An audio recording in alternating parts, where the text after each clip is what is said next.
Hi, everybody. I'm Mark Pfeffer. I'm the managing editor of Dice News, and welcome to our Dice Hangout on tough interview questions.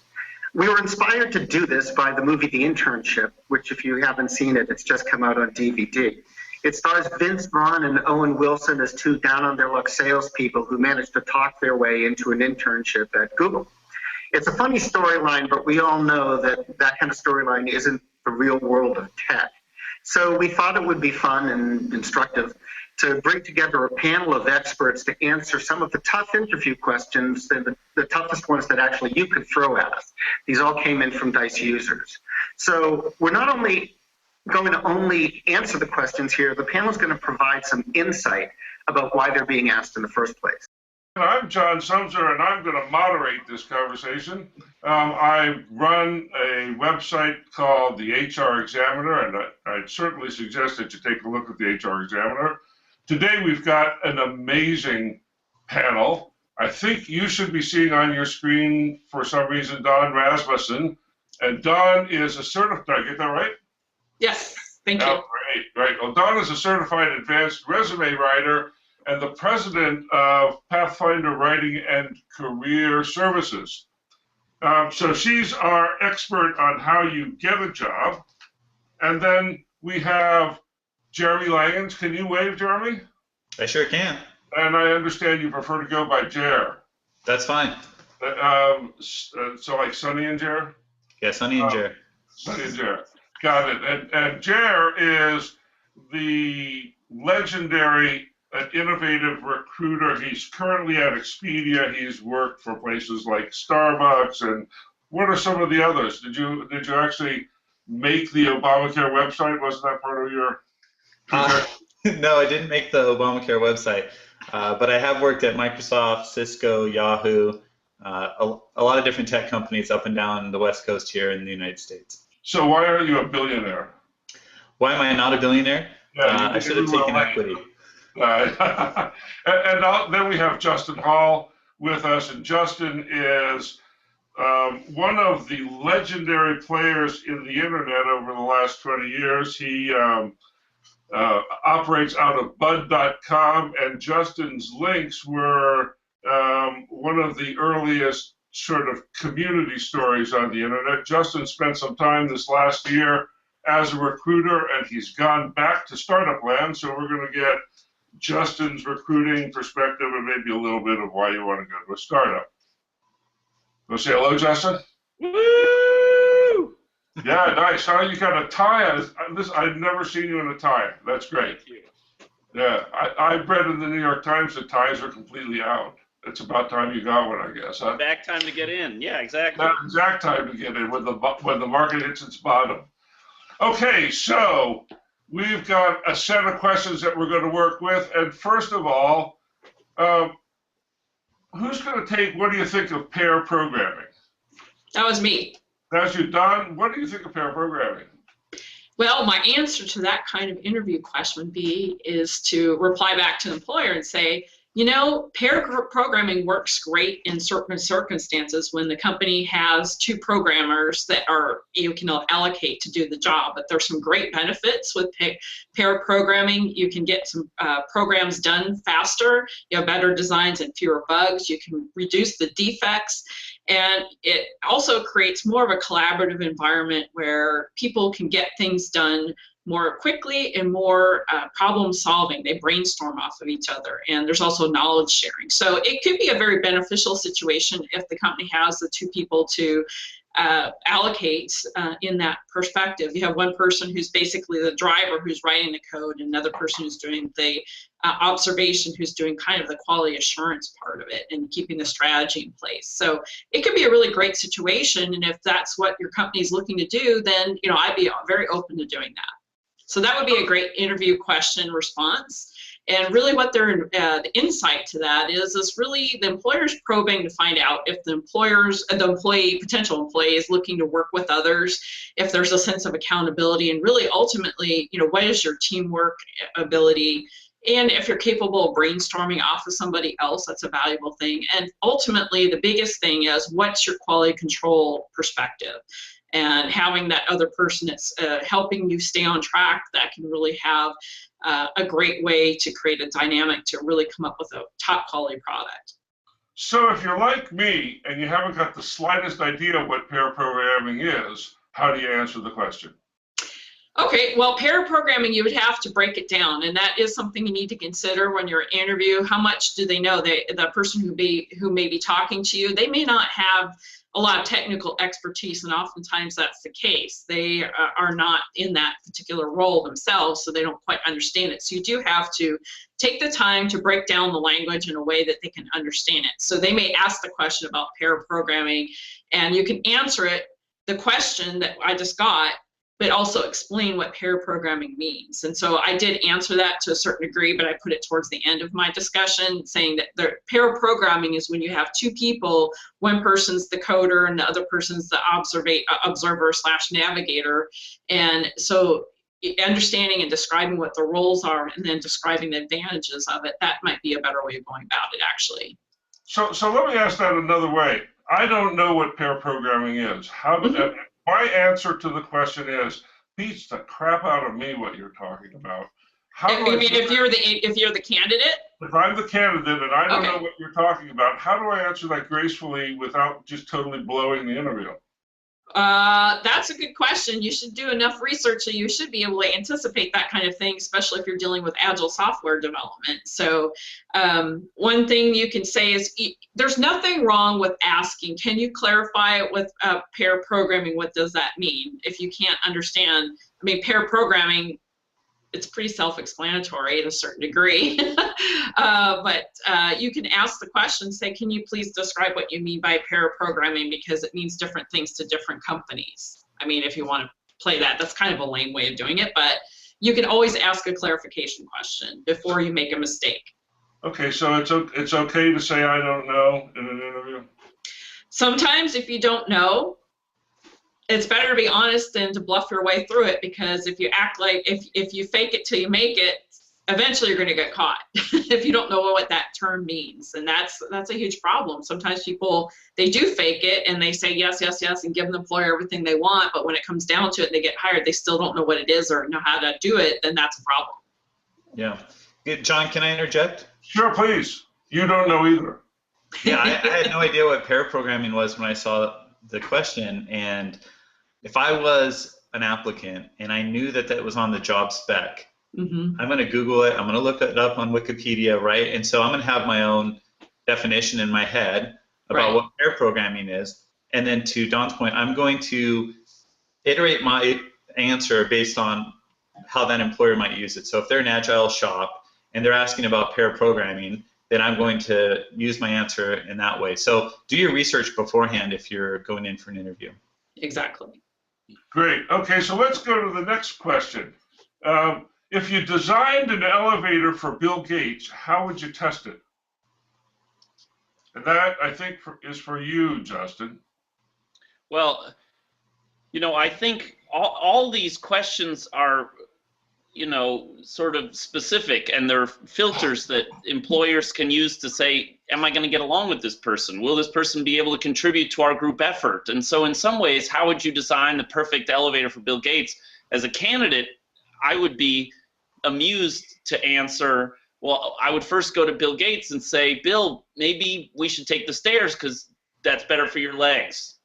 I think, thinking about these questions as having a right answer is not necessarily the right way to think about these questions. These questions are just a way that people have of trying to figure out if you're going to be able to think creatively with them and solve problems together. So, to the last question, what is pair programming? I mean, if somebody asked me that question, are you comfortable with pair programming? And I didn't know the answer, I would say, look, I would love to learn about pair programming, because if that's a technique that you guys use to do better, then I want to learn, but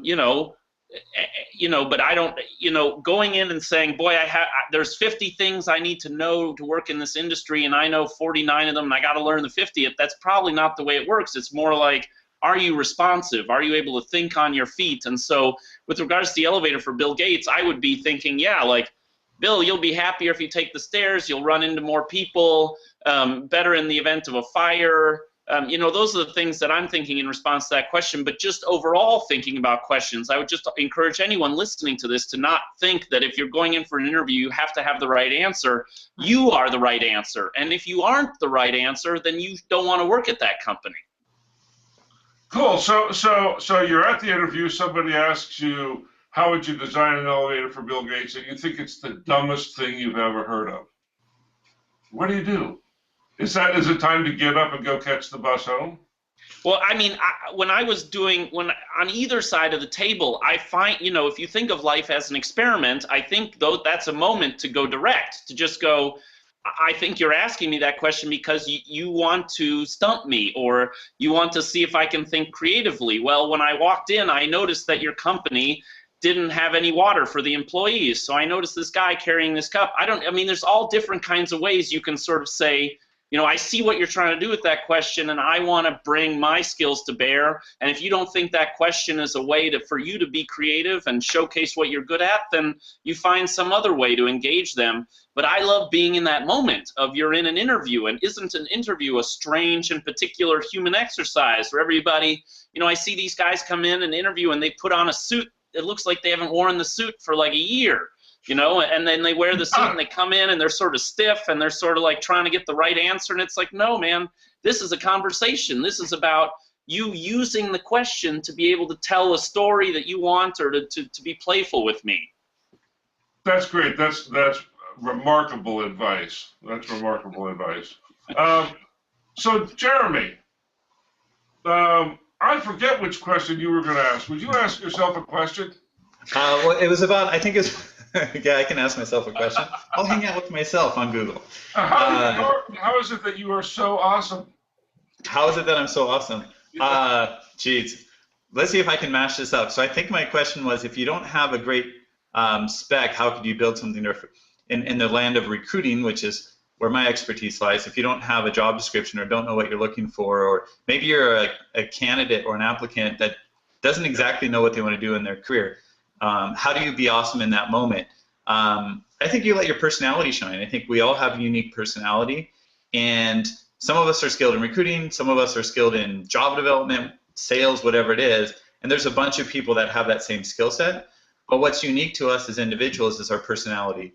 So if you do the job and you work hard and you work smart and you bring your personality to bear, and you're not a jerk, right? You're a nice person and you're unique and you be yourself. I think that provides you a competitive advantage against others that play the part and forget about the human element, which is who they are as a person. So my advice would be, if you don't have specifics on what you're looking for, what you're trying to do, or what you're trying to build, just be yourself and bring your valuable skills to an employer, and you should be fine. You should be awesome. That's great. That's great. So I'm going to head back to you, Don. Can I add to that? Sure. Okay, and just to kind of capitalize on what Jared just said, everybody, and I see this all the time as a career management coach, so a lot of people don't know how to answer the question, why should I hire you?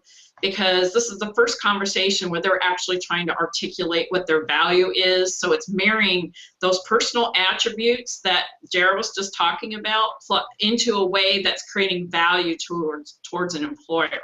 So, again, you could have 25 people that can do the job the same way, but it's really going to be the personality and what is it that you want to see? What's that personality spark you want to see in that person if you're the employer that's going to make you want to hire that one person over the rest of the 24? So again, it's understanding what your value is. And a lot of it is your personal drive and who you are and how you interact and all that kind of thing. So it's really your personal brand, really. Cool. So every time I've ever been in an interview situation where something important like a job was hanging, somewhere during that conversation, I get really nervous and forget where I am because it's a really important time, and I'm trying as hard as I can. And each of you have talked about finding a way to get in the moment. It'd be really cool if, starting with Justin, if we talk about how do you get in the moment when you're in that sort of a stressy situation? How do you do that? Well, I did something that I think was borderline obnoxious when I was a recruiter, which is I would walk in the room and there would be someone sitting across the table from me and they'd applied for a job, and then I would just sit there in silence with them smiling for a little while. Because, they're waiting for me to start asking them, why are you awesome, and how would you build an elevator for Bill Gates, and do you know what pair programming is? And I'm just wanting to say, hey, look, we're human right now. We're breathing the same air. We both probably brushed our teeth this morning. Let's just come into that for a moment. And so I think also as a candidate, you know, it's very important to remember all interviews are two-way. Even if you really need that job, even if you've got something hanging on the line, you want to make sure these are people who are going to treat you with respect, who are going to allow you to grow, who are going to give you learning opportunities. You've got your own questions to answer. And I believe that as a candidate, when you come into that awareness that you are also interviewing these employers, that can give you a confidence that brings you into that moment. And maybe it's also you holding that space where you get asked a question and you just take a moment to sit in silence. I once read a profile of Osama bin Laden, and the journalist said, look, when I asked this guy a question, he would take 90 seconds to answer. 90 seconds, that's a long silence. But that's a lot of confidence, and it's him gathering his thoughts. So if you think about, you're in an interview, somebody asks you a question, it kind of rocks you, and you're like, holy smokes, you say, and you just hold that confidence that you're there with them. I don't know, that's sort of weird advice, but I mean, I think basically just be aware that you're there to interview, and that, you know, something's going to happen to you no matter what. Okay, how about you, Don? What do you do to get in the moment in the middle of the interview?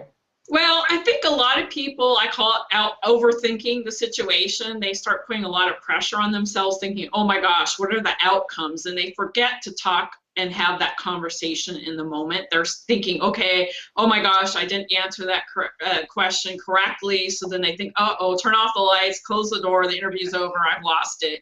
And instead of being more in the moment and taking the different kind of avant-garde approach that Justin was sort of discussing, you know, it is just a conversation. And if you overthink it and overhype yourself up, that's where people get in trouble. You just need to relax and be confident and be centered on who you are, what your value is to the employer. And, you know, all the times of discussing this job, this is the time to be the most excited, because they're excited to come talk to you, you're excited to come talk to them. Just be in that moment of saying, are we really a good match? Let's talk about the culture. How are we going to get along, and how can I help you, and that kind of thing. So it's really just not pressuring yourself. That's the biggest thing.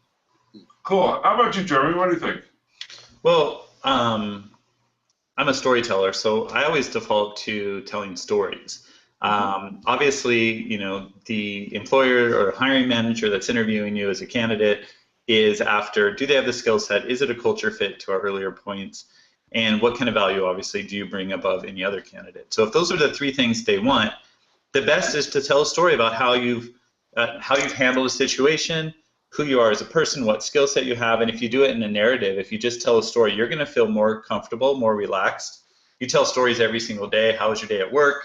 You know, what did you learn today at school? Those kinds of stories growing up. So just be comfortable in yourself and tell a story about, you know, in HR we joke about, tell me about a time when. But if you come to the table, to the interview table with, you know, this thing happened last month at work, and this is how we handled it, and this is what we thought about while we were dealing with the problem and solving it, and these are the skills we use. If you tell it in a narrative and tell a story, I think you'll feel more comfortable. The employer will get the gist of what it is value-wise that you bring, and it'll probably be a better outcome. That's great. Can I add something to what Jared just said? Please. I think Jared's point about storytelling is very important. And I think when I was a recruiter and a hiring manager, I was most attracted to the candidates who'd done enough homework to have their own version of my company's story, and to have an understanding of how their story and my company's story could overlap. So to the question of how do you go into the moment and how do you get your confidence in an interview, I think homework. You know, put more wood behind fewer arrows. If you're applying to 100 companies, you can't really tell the story of all those companies and how you belong at those companies. But if you're only really passionate and going after 5 companies, well, then you can tell the story of why those 5 companies are great and how you see yourself at those. I'd like to add something too, and just even before we get to the interview stage, I think most people fail on this part, and obviously I see a lot of this as a professional resume writer, but you know, your resume is the place to start telling the stories. And too many times people are failing. They just, and especially on the technical side, I see so many resumes that include so much jargon, so much stuff that doesn't really tell the story of what did you actually do. And that's a huge problem. And you just can't list your job duties in a resume anymore. You can use that as a place to start telling, how did you make it better? How did you make improvements? What problems did you solve? How did you help the company make money, or save time? So the more stories you can use, the challenge, action, result formula to telling stories on your resume, that could be the jumping off points and help you sort of get your pump prime for the interview, so you have more things to talk about there. And instead of just focusing on the job duties, you know, 100 people could do the same job duties. What have you actually done? What's the so what there? And if you could do that in the resume process, that'll help you be a more effective interviewee because you've already thought about these things. That's Yeah, right. and one other thing, this is great conversation. So if you're in tech, obviously, as a DICE user, you can list all the different types of Java development you've done, to Don's point, right? But you might struggle thinking about what your story is. You might think, I don't know how my personal story might fit into work, and you're an engineer, so you don't think that way necessarily. What I would say as a starting point is look at the application, or whatever it is that you built, whatever that product was, and list that on your profile. So you did Java development, great. You have engineering background, great. You don't know what your personal story is or how that fits into the overall narrative, and that might be something that doesn't make sense to you. So what you could do is talk about what the application did, right? So I coded something in Java that did this, and this was good for the end user because of X, Y, and Z. So if you're making an app that helps people find directions, don't just list Java developer and software development kit or mobile app or whatever it is. Also talk about, and it helped the user find directions or something, and then that ties it all together for us in recruiting. Great. Okay, so the next question on the list I'm going to use as something that we can all kick around. Well, that question is, where did the development of healthcare.gov go wrong, and how would you fix it? Okay, but the first thing is, I'm sure there's an interviewer out there asking that question today. Why in the world would somebody ask a question like that in an interview? Justin? Oh, shoot. Yeah. Well, somebody's got to be. I think part of the value of a question like that is it does show, does someone read the news, and is someone up to date, and can someone think about how they want to solve large social civic problems? I mean, I recently gave up periodicals because I wanted to reclaim that time, so I haven't actually been following the pain of people applying for healthcare on the web, but so I would fail that question from a how could I do it better, except that I would say, I think people in San Francisco have this view that you can build things iteratively and post them on the web, and people in Washington, D.C. have constituencies that we can't even imagine, that the number of people that they're serving, and the fact that some of them are still on Internet Explorer 4 and all that kind of stuff that people in San Francisco have long left behind. So I'm not sure I'm a sympathetic candidate to be asked that question and speak to it, with an informed mind and a warm heart. Yeah, I'll go next. If we're kicking this around, and I hang out on the internet a lot, so again, I don't have too much time for the news. I try to hit up my Flipboard every day and see what's trending and all of that. But my personal opinion is that it probably had too many cooks in the kitchen. Too many vendors, too much overlap, too much bureaucracy, obviously. I don't think anybody would disagree with that. And then not enough testing. To Justin's point, like, let's try it on IE4. Let's dial up my grandma's PC and see what happens, right? So that's what I would have done, is more testing, less cooks in the kitchen, and yeah, those have been my two biggest pieces of advice if Brock's listening. So He is. He's right over there. yeah. So what do you think, Don?